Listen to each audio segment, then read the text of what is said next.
Hello viewers, welcome to Shri box YouTube channel. ಇವತ್ತಿನ ದಿವಸ ಉಳಿದಿರೋವಂಥ ರೊಟ್ಟಿಯಲ್ಲಿ ಯಾವ ರೀತಿ ಈವ್ನಿಂಗ್ ಸ್ನ್ಯಾಕನ್ನು ಮಾಡ್ಕೋಬೋದು ಅಂತ ನೋಡೋಣ. ಮೊದಲನೇದಾಗಿ 1-2 ಟೀ ಸ್ಪೂನ್ ಅಷ್ಟು ಎಣ್ಣೆ ಹಾಕಿ, ಒಂದು ಸ್ವಲ್ಪ ಜೀರಿಗೆ,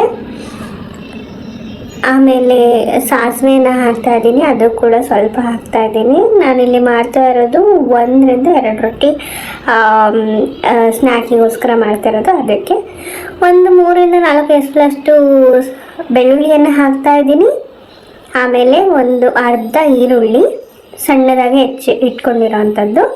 ಚೆನ್ನಾಗಿ ಫ್ರೈ ಮಾಡ್ಕೊಳ್ಳೋಣ. ಇಷ್ಟು ಇಂಗ್ರೀಡಿಯೆಂಟ್ಸ್ನ ಫ್ರೈ ಆಗಬೇಕದು.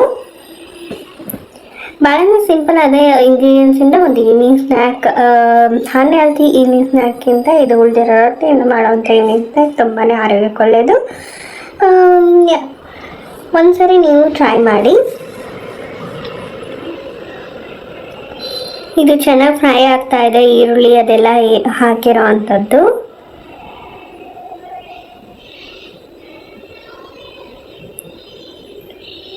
ಈಗ ಫ್ರೈ ಆಗ್ತಿರೋ ಹಂತದಲ್ಲಿ ನಾವು ನೆಕ್ಸ್ಟ್ ಏನು ಹಾಕ್ತಿದ್ದೀವಿ ಅಂತಂದರೆ ಅದು ಕರಿಬೇವನ್ನು ಹಾಕ್ತಾ ಇದ್ದೀವಿ.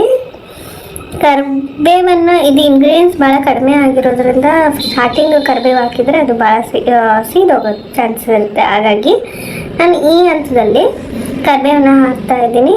ಸಿಡಿತಾ ಇದೆ ಕರಿಬೇವು. ನಂತರದಲ್ಲಿ ಒಂದು ಅರ್ಧ ಟೊಮೊಟೊವನ್ನು ಸಣ್ಣದಾಗಿ ಹೆಚ್ಕೊಂಡಿದ್ದೀನಿ. ಆ ಸಣ್ಣದಾಗಿ ಹೆಚ್ಕೊಂಡಿರೋವಂಥ ಟೊಮೆಟೊವನ್ನು ಚೆನ್ನಾಗಿ ಫ್ರೈ ಮಾಡ್ಕೊಳ್ಬೇಕು.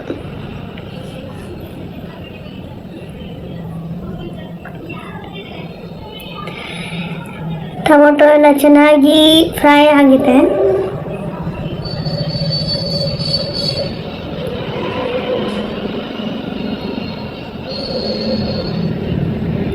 ನೆಕ್ಸ್ಟ್ ಇದಕ್ಕೆ ಸ್ವಲ್ಪ ಅರಶಿನ ಪುಡಿಯನ್ನು ಹಾಕ್ತಾ ಇದ್ದೀನಿ. It gives an good colour. So ಚೆನ್ನಾಗಿ ಮಿಕ್ಸ್ ಮಾಡ್ಕೊಳ್ಳೋಣ. ಸ್ವಲ್ಪ ಅರಶಿನ ಪುಡಿ ಅದು ರೊಟ್ಟಿಗೆ ಚೆನ್ನಾಗಿ ಕಲರನ್ನು ಕೊಡುತ್ತೆ. ಫ್ರೈ ಮಾಡ್ಕೊಳ್ಳೋಣ ಎಲ್ಲ ಇಂಗ್ರೀಡಿಯೆಂಟ್ಸ್ನು. ಈಗ ಒಂದು ಹಂತಕ್ಕೆ ಈ ಒಗ್ಗರಣೆ ರೆಡಿ ಆಗಿದೆ. ಈ ಹಂತದಲ್ಲಿ ನಾವು ಉಳಿದಿರೋ ಅಂತಹ ರೊಟ್ಟಿಯನ್ನು ಹಾಕಿ ಮಿಕ್ಸ್ ಮಾಡ್ಕೋಬೇಕು. ಭಾಳ ಸಿಂಪಲ್ ಆದ ಇಂಗ್ರೀಡಿಯೆಂಟ್ಸ್, ಇನ್ಸ್ಟೆಂಟಾಗಿ ರೆಡಿ ಆಗುವಂಥ ಒಂದು ಈವ್ನಿಂಗ್ ಸ್ನ್ಯಾಕ್. ಅನ್ಹೆಲ್ತಿಯಾಗಿ ಏನೇನು ಫ್ರೈಡ್ ಐಟಮ್ಸ್ ಮಾಡೋದಕ್ಕಿಂತ ಇದು ಎಷ್ಟೋ ಬೆಟರ್ ಅನಿಸುತ್ತೆ. ನೀವು ಒಮ್ಮೆ ಟ್ರೈ ಮಾಡಿ.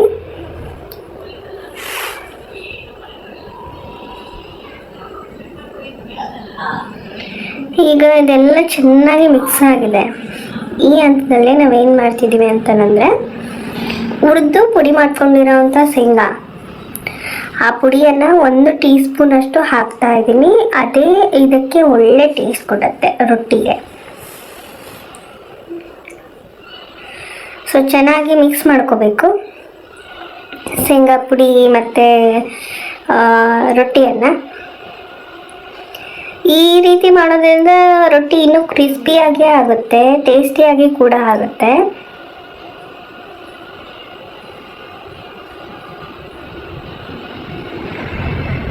ಜಾಸ್ತಿ ಆಯಿಲನ್ನು ಯೂಸ್ ಮಾಡದೇ ಇರೋದ್ರಿಂದ ಇದು ಆರೋಗ್ಯಕ್ಕೆ ಒಳ್ಳೆಯದು ಕೂಡ. ಈಗ ರುಚಿಗೆ ತಕ್ಕಷ್ಟು ಖಾರದ ಪುಡಿಯನ್ನು ಬಳಸ್ತಾ ಇದ್ದೀವಿ.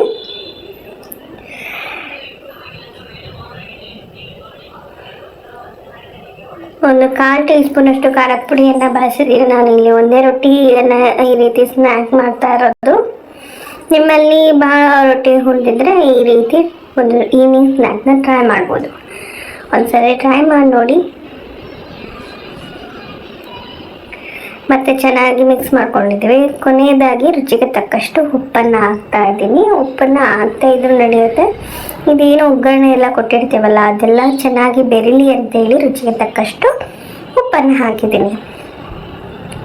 ಮತ್ತು ಚೆನ್ನಾಗಿ ಮಿಕ್ಸ್ ಮಾಡಿ ಉಪ್ಪನ್ನೆಲ್ಲ ಹಾಕಿದ ನಂತರ ಚೆನ್ನಾಗಿ ಮಿಕ್ಸ್ ಮಾಡಬೇಕು. ಮಿಕ್ಸ್ ಮಾಡಿದಾಗ ಎಲ್ಲ ಶೇಂಗಾ ಫ್ಲೇವರು, ಖಾರದ ಪುಡಿ ಎಲ್ಲನೂ ಚೆನ್ನಾಗಿ ಕಲಿತು ನಮ್ಮ ಈವ್ನಿಂಗ್ ಸ್ನ್ಯಾಕ್ ರೊಟ್ಟಿಯಿಂದ ಮಾಡ್ಬೋದಂಥ ಈವ್ನಿಂಗ್ ಸ್ನ್ಯಾಕ್ ರೆಡಿ ಆಗುತ್ತೆ. Thanks. For watching. Thank you. Please subscribe to my channel, share the video as much as possible. ನಮ್ಮ ಚಾನಲ್ನ ಸಬ್ಸ್ಕ್ರೈಬ್ ಮಾಡಿ, ಈ ವಿಡಿಯೋವನ್ನು ಶೇರ್ ಮಾಡಿ. Thank you.